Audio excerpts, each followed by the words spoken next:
Heard a lot about this show, the ExCandidates. This has been a pretty thorough interview. These institutions which we've been told to respect and trust are actually completely untrustworthy. Have you confirmed that you are negative before attending tonight if you are unvaccinated? I still see people with masks on and driving, and they're in the car by themselves. So you can pay my electricity bill, you thieving little spiff. We're teaching them about what it means to be a pansexual instead of teaching them how to do your taxes. It's no for me. I say no to the voice. Hey everyone, welcome back to another episode of the ExCandidates. My name is Stephen Tripp, joined by Adam Zara. How are you going tonight, Adam? I'm pretty good, Stephen, mate. How are you going? I'm very well, thank you. And on tonight's episode, we have Dr. Gary Johns. Now, Dr. Gary Johns was a former Labor member of the Federal Parliament from 1987 to 1996. He was also a member of the Paul Keating Government Ministry. He was a senior fellow of the Institute of Public Affairs from 1997 to 2006. Also the president of the Bennelong Society, and is also a current committee member of Recognise a Better Way, which we'll talk about a little bit more in the interview. And he has written widely on Aboriginal affairs, including some books, which include Aboriginal Self-Determination and his most current book, Burden of Culture. How are you tonight, Gary? Yeah, I'm well indeed. Thanks, Stephen. And Adam, look forward to our discussion. Yeah, definitely. Well, I'm looking forward to it as well. Yeah, it's something on the tip of everyone's tongue at the moment, this whole voice referendum. Now, you've been involved in writing a lot about Aboriginal issues all the way back to when you left Parliament. What got you into this area? What got you so interested in Aboriginal affairs? Well, it was one of those singular events. It was called Coronation Hill. It was in 1990, a moment when the Greens, I think, used Aboriginal people to try to close down a new mining venture or renewed mining venture in Coronation Hill at Kakadu.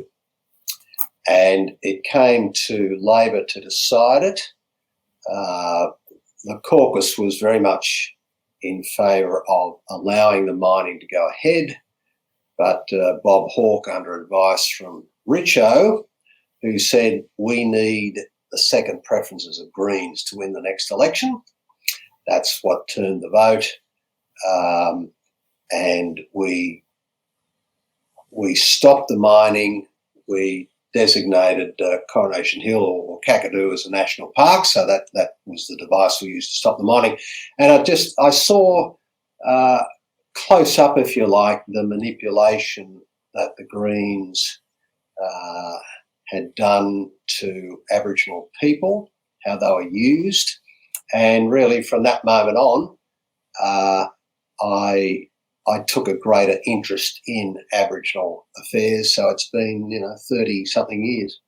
It just seems very similar to, when a parent weaponizes the child against a partner in family court, like just using it as using the Aboriginal people as a weapon to try and get a point across, and it doesn't really benefit anyone. And did that choice of making Kakadu a national park and stopping that mine, did it benefit the Aboriginal people at all?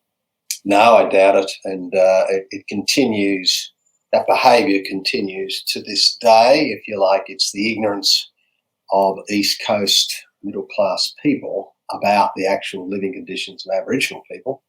And, of course, the cost of environmental wins that continues to severely constrain the growth of the Australian economy. It really is a battle out there.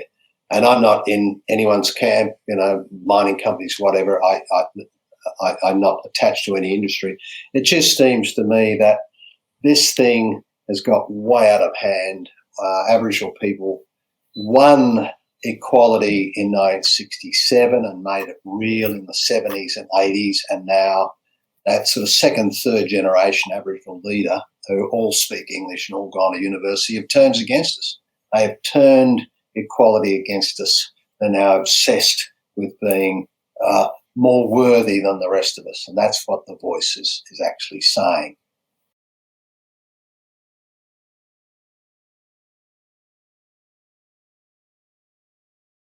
none of my business. I don't have. I can cheer if I want. I don't have to cheer. But the best thing is to not end up in that debate, because I think it turns people off. They get very afraid. It has resonance of debates from the 60s back. We don't need it. We don't need that debate. Oh, well, thank you very much for coming on. We really appreciate it. How can people follow you? We've brought up Recognise a Better Way, and we'll put up the website for that. But is there any other ways people can follow you, maybe on social media or a website or something? Oh, I keep off social media. We all might regret it. I think the best way is Recognise a Better Way. Keep a lookout for us, because, as I said, we will continue after the referendum, because we used to run a thing called the Bennelong Society. This will be Bennelong 2, where we'll be talking to people from the front line about what it's going to take to save lives. And so look out for Recognise a Better Way. We will carry on. And please, if you're a reader, have a look at The Burden of Culture, because it does explain the Aboriginal industry and how we got to where we are today. And you can go to Quadrant Books for that. And I'll definitely be purchasing a copy. There's no audio book, is there? No, there isn't. No, we're trying to get it electronically, but the audio thing is not available. Yeah, no, I'm a bad reader, but I'll definitely get a copy of that one. No, I love it. A chapter a night, 12 nights, you'll knock it off. I just love I love the headphones, and I can listen and work. I can listen to the reading and I can work at the same time, because I don't get. All right. Well, look, my daughter's an actress, so maybe I should get her to sort of read it. Oh, there you go. Yeah, do that. All my profits would go. No, more people will buy it. Buy the book then if they can hear it on the audio. I'll bring it. You convince me. Excellent. All right, Dr. Johns, thank you very much. Thank you, Adam, for coming on tonight as well. And if anyone's watched this, and I think we kind of got across some really powerful messages tonight. So please share, get it out to everyone if you've watched this episode and enjoyed it. And we'll see you next time. Thank you very much for watching. Thank you, gents.